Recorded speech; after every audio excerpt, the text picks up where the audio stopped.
Hey everybody, welcome. We're here for another edition of Recruiter Takeover. So once a month, we invite somebody from our recruiting team to come and take over all our social media channels. They get to tell us a little bit about them. We learn about what you do all day, and we get to see the people behind all the phone calls. So today we are with Jerry Helferich, lead recruiter. While we're waiting for people to join us, why don't you go ahead and introduce yourself? Like Jamie said, I'm Jerry Helferich. I'm one of the lead recruiters here. I've been here for about 5 years so far, and I'm really excited for my recruiter takeover and for my nurses to get to know me a little bit better. So some people might not understand what you do on a daily basis. Like, they know that you talk to nurses, but the ins and the outs of what you do every day.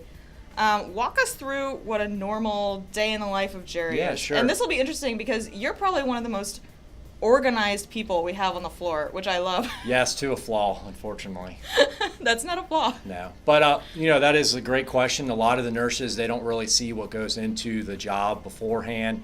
I would say on a daily basis, recruiters get 400 emails a day with jobs that we have to sift through, not only for our current people for their next contracts, but for the new people that we're trying to secure contracts as well.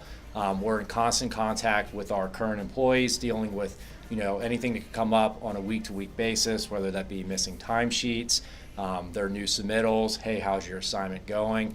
So there's a lot of juggling back and forth, not only from our current people, but looking at new contracts as they come as well. So that's something I think a lot of nurses, when they call us, we answer, they think, that's the only thing we do on a day-to-day. But no, it's a lot of paperwork, just like compliance is for nurses. It's kind of like that for recruiters. Well, you're trying to keep up with, not only what the nurses want, but then watching the jobs come in. Like, here's what's really hot right now. Oh, I have the perfect person for that. Right, and honestly, over the years that I've done this, that is definitely something that happens. I see an email and I think of a name, and then I call that person. So that's like the dream scenario. That is the dream scenario. So. What do you enjoy most about your job?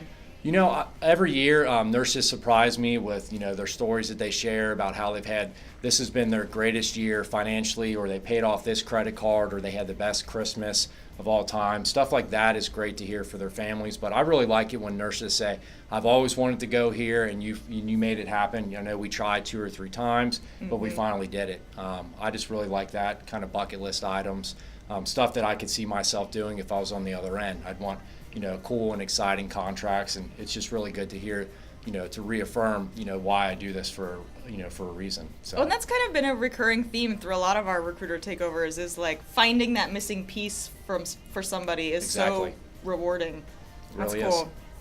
So a job like travel can be really scary because you don't always know what you're getting into.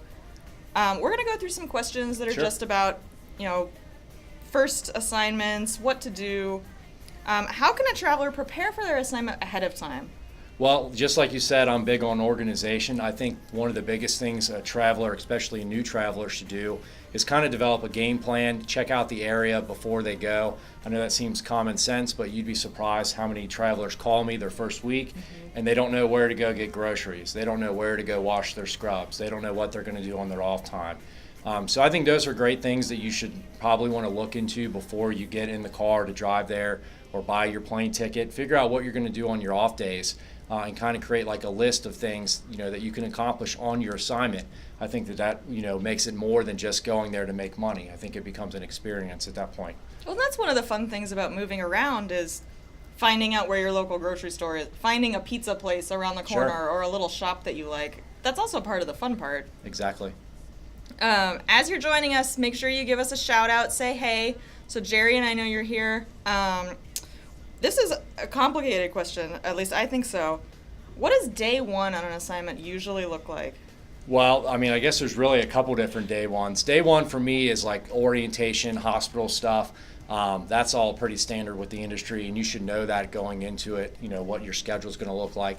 But really, for a traveler, day one is, hey, they cut me loose, I'm finally on the unit. Mm-hmm. I think, it's really becomes no different than any other job, but I find one of the most important things that I've heard from my experienced travelers is to find somebody during orientation that you can buddy up with.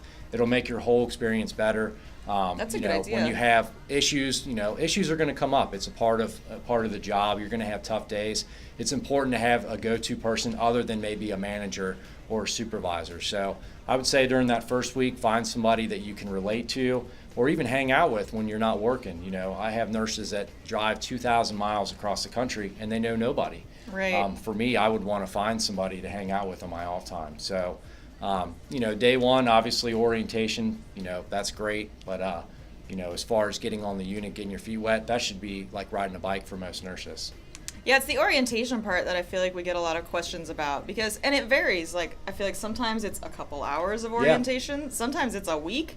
And you hear it here first. That is not on the recruiter. That comes directly from the hospital. Every hospital is completely different with their orientation. Some are detailed. You'll have a schedule Monday through Friday. Some say be there HR at 8 a.m. And, you know, the recruiter and even the account managers, we really don't have a lot of say in that. We'll do our best to give you, you know, a detailed schedule, but you know, sometimes it is that scenario where, you know, get there at 8 a.m. on HR. Well, and hopefully we've had a traveler there before, so we kind of know what to expect. Exactly. How can they make the most out of every assignment?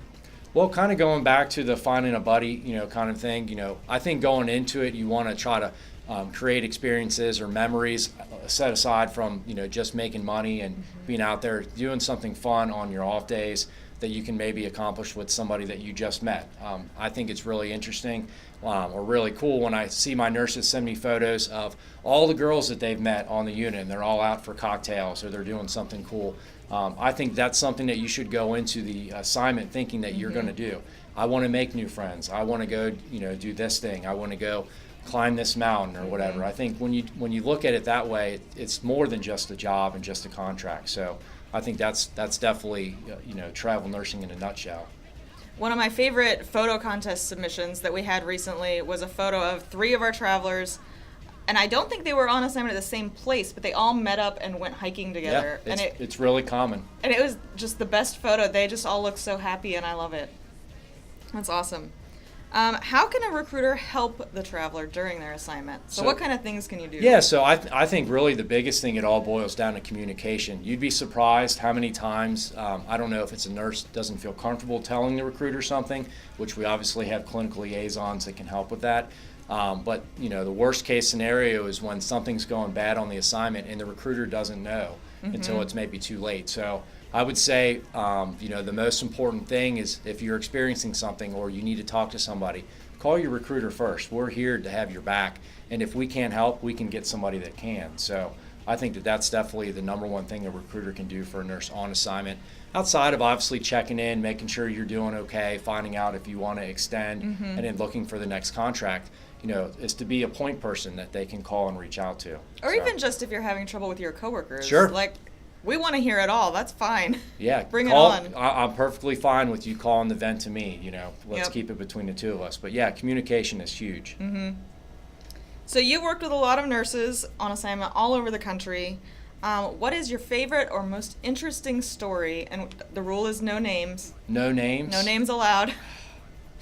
Well, I do have a nurse that is probably my biggest success story. Her name is, I cannot say, but she knows who she is. She is actually from Cincinnati, Ohio, which is where we're based out of. And she has done contracts all over the country. She's basically the model of what you would want a traveler to be. She's always on time. She always gets extension offers. But with that said, she has gone to Dallas. She has gone to Seattle. She has gone to Ann Arbor. She has gone to San Diego. In the past 6 months, she's been in Hawaii. So those are items that nurses really want. Those are places they want to go. She's made money that people can only dream about making. That is by far, you know, why I do this job. You know, you could take somebody that you can relate to that's from the same place that you're from, and they basically do everything that they've ever wanted to with travel. Out there ticking off all the states that they want to go to. That's really cool. Well, I think that's all we've got for today. If there are any questions that you have for Jerry, go ahead and drop them in the comments. He has more posts coming up this week, so he'll have a chance to answer you. And that's all we have. So thank you. Thanks for your time.